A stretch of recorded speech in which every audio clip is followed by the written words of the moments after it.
I'm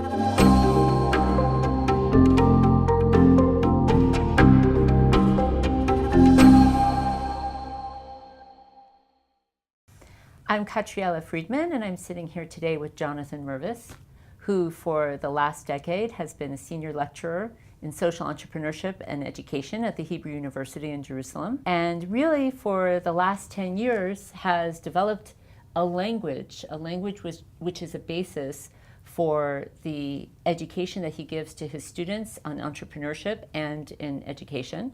And he has just published a book, It's Our Challenge, a social entrepreneurship approach to Jewish education, where this language really forms the basis of this book as well.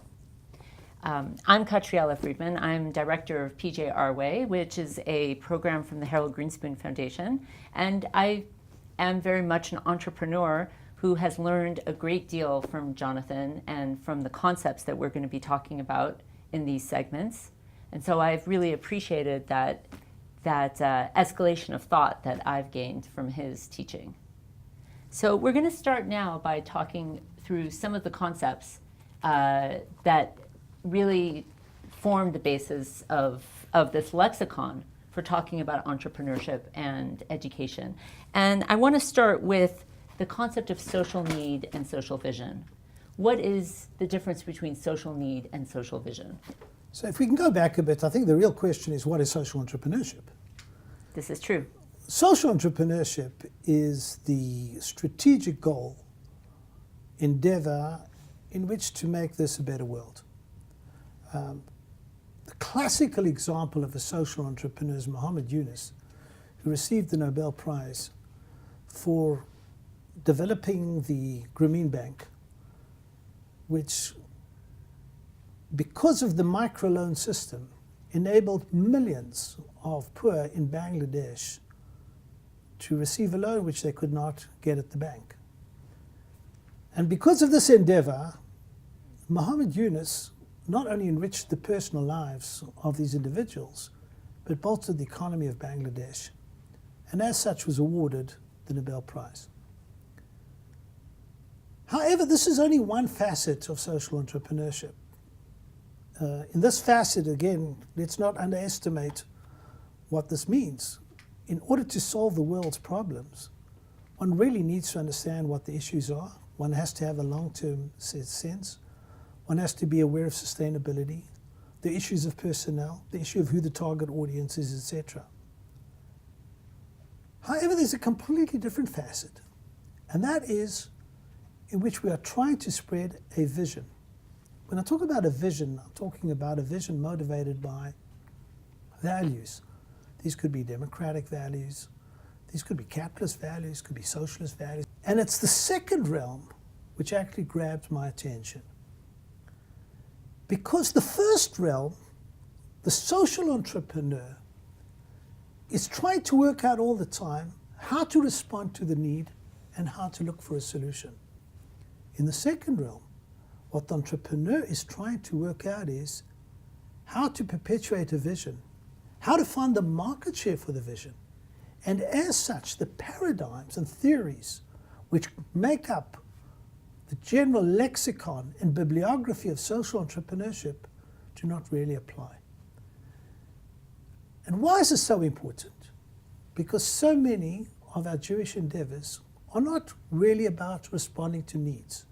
Now there are, of course, when we deal with the aged, when we deal with the unemployed, when we deal with the sick. This, of course, is responding to needs.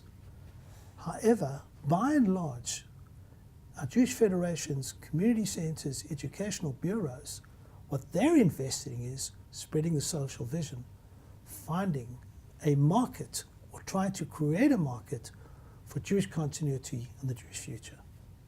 And what is the biggest challenge then for someone, a social entrepreneur who comes with a social vision, and for an organization that has a social vision, what then is their biggest challenge that you described before, that you responded to before? So this is the interesting point.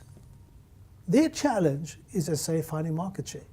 And from this perspective, there's a remarkable similarity between social entrepreneurship, which is vision-driven, and commercial entrepreneurship.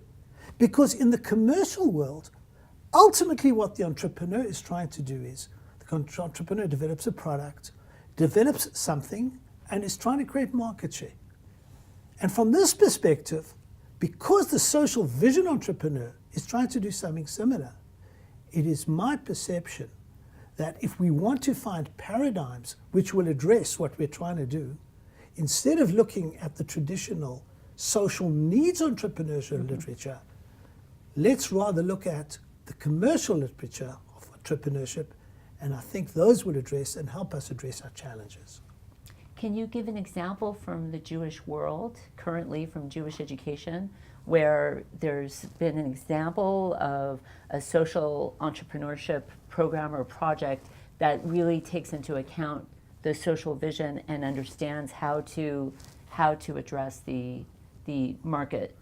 Well, you know, challenge? Catriella, you mentioned that you work for PJ, and PJ is associated with Harold Greenspoon. And in my book, I actually refer to the PJ Library, which I think is an outstanding example of how someone took a social vision of basically that every Jewish parent should be able to read a Jewish book to their kids, and basically managed to get the buy-in of these parents. And I don't think it's by mistake or perchance. Harold Greenspoon is an outstanding entrepreneur. And that same entrepreneurial skill, which he has used in the commercial world, he afterwards used for the purpose of social vision. So there we see a classical example of how Harold Greenspoon, using his sixth sense of how to take a product and basically get it out there and make sure that people will buy the product and buy the concept, has succeeded. Very interesting. And before we move on, take a moment for yourselves to think about what kind of implications this has for your Jewish organization. Are you an organization that's focused on social need, social vision, a hybrid between the two? And how do you shift it, or how do you change that if that's what your vision is?